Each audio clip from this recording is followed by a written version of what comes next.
on tää elämä aika kummallista. Tai jotenkin yrittää itse olla skarppina ja pitää siitä huolta ja pitää sitä jotenkin kunnossa. Ja sitten voi yhtäkkiä tapahtua jotakin sellaista, mikä pistää kaikki sekaisin.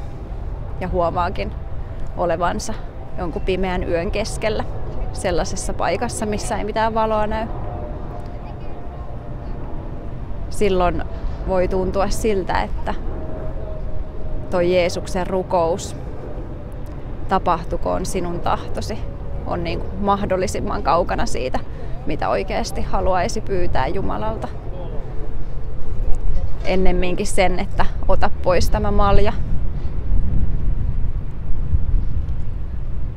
Sitten ehkä myöskin se, että onko edes sitä Jumalaa, jolta pyytäisi noita asioita. Onko Jumala siellä pimeydessä? Miten se voi olla hyvä ja rakastava, jos elämä joskus on ihan tuskaa? Ja miten siinä auttaa se Jeesuksen kehotus, että rukoilkaa, että ette joutuisi kiusaukseen.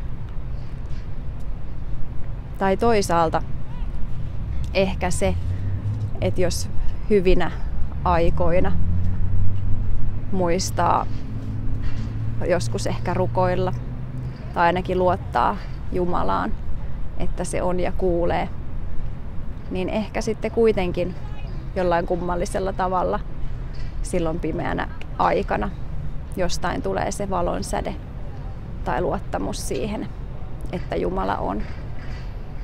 Ja se on ihmeellistä.